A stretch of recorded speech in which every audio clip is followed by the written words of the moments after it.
started the game like should do each and every piece, starting with the pawns. And there we go. I think we see G4 is on the board. Your advice. G3 was my first move. G4. My first one was just G5. Or G6. G4. You know, it's funny. I didn't like this move for a completely different reason, and that's F5. So if I was to put my G5 now to limit your knight. right, but if I had to put my thoughts is that I've got the bad bishop. I've got the bad bishop. So if I go F5 and you go G5, yay! My bishop sails out of the position. I get to go E5 next, or maybe I'll start. And bishop F3 is. And I'm kind of happy with my next move, Queen E7. I want to castle. We centralized our pawns E5 F5. Meanwhile, all I did was go to push. G5, right? So I was thinking that you would take. I would take. So I bring my queen into the game, and then what I'm thinking is I want to play the move bishop to G6, and that way at least my bishop would be good. I don't know what I'm doing about the dark square bishop. I'll let that take care of itself. Gary's still thinking. G4 took us by surprise.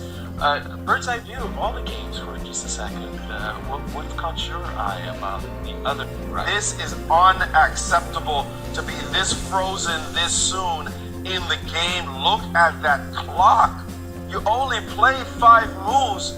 Make a move, Garry. This is not what you want. It's a complete disaster to be in this situation. When he just has a fine position, he can just take on E4, play knight F6, and play chess, which he is now doing. He's finally taken, and he has played knight F6, and he could have done that 5 minutes ago. It took him some time to just take on E4 and bring his piece out and play a regular position. And it's easy for me to say, of course, because I'm not playing the game, but it's also very much understood. You don't waste half your time. Definitely looks suspicious. Did you hear the cry from the knight on G1? The knight on G1. Wait a minute. Wait a minute. Why did you take my square? That was my square. You know how toddlers fight over dolls? Also, by the way, that move is a bit weird because it also undefends the pawn on F4, right? So the move knight E5, which was knight F5 played, is now on tempo on this pawn. And you have to wonder if Wesley had noted this before he made his last move, because the pawn is now under attack twice. It was once defended by the queen, so you can play bishop G2, for example, as you would have preferred, or even bishop H1.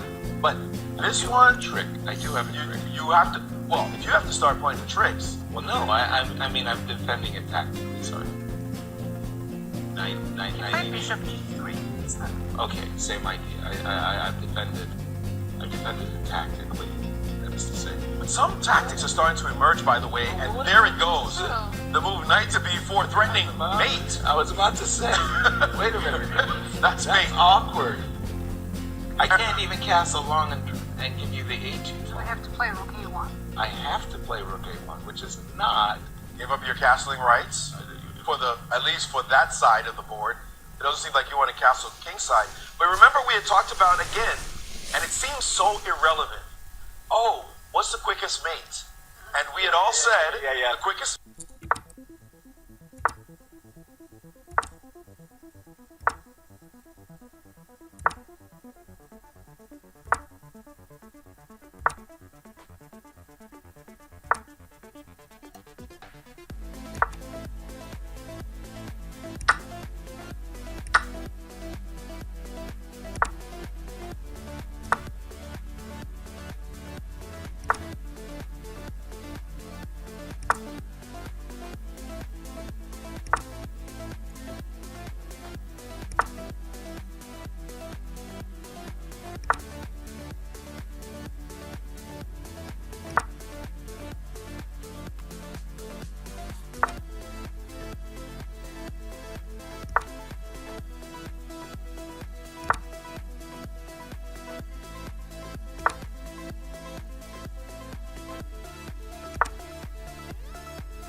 Certainly.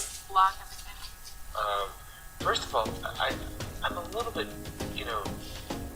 sometimes I'm wondering, is it a threat? Like if I let you carry out your threat, could I do something else while, you're carrying out your threat? If I make queen f7, bishop e7. Oh, yeah.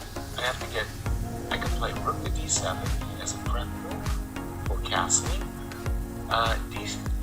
The only reason I hesitate, is like maybe f5 might be an issue. Marie's jumping on this one. Garry is down on the clock. 2-1 time advantage for Wesley, but I'm thinking this knight is a liability. Which knight? On a5. Oh, Knight on a5. the engine completely disagrees by that. The knight is great. Knight is great. It's pressuring the b7 square. It has specificity. That's what knights want. Knights want to be on squares and then actually doing something specific as opposed to just kind of hanging out. And the knight on b6 and the knight on b4, the black knights, they're basically just hanging out. The knight on b4 may have had a point earlier when it was going after a2, Right. but now it can be kicked with the move a3. And a3 kicking that knight will force it to go back to a6. How do you feel about that knight? And Garry's thinking, this is terrible. What am I doing? Rushed in this position and looking for moves, as it is just an awful position to have to play. And Wesley knows he's got this flow happening for real. 9:58 on the clock. You can see it looks like Wesley's looking over at a little bit of F5 action somehow. Does this make sense? Do I break the position open? And we saw Wesley famously play one of the greatest blitz games we've ever seen. Against Garry. Yes. Just absolutely beautiful. Wesley can play the next 10 moves at blitz speed, and you will want to take pictures at every single move. That's one, that's another one, that's another one. But he has smartly brought his last piece into the attack. Really great idea to do that. And everybody's ready. This is what I tell my student. Maddie, if you're watching, what I tell you, get them all in the game before you do anything, because this is what's going to happen next. And now castles, by the way, we should point out that bishop on g3, there we go. I just said it, and it moved. That dark square bishop is a monster in the position, while black's dark square bishop is terrible, and Garry has resigned. The A pawn is going to drop, and Garry didn't want to look at the position anymore. Incredible. Just bishop back, there goes the pawn, and he's just thinking, this is horrible. I don't want to make any more moves. Extraordinary that Garry got beaten like this, and just was dropping one simple pawn. Bishop back, there goes the pawn. And the whole approach to the position. The position was just wrong. Just wrong. Sad loss for Garry. Yeah. As that one is a professional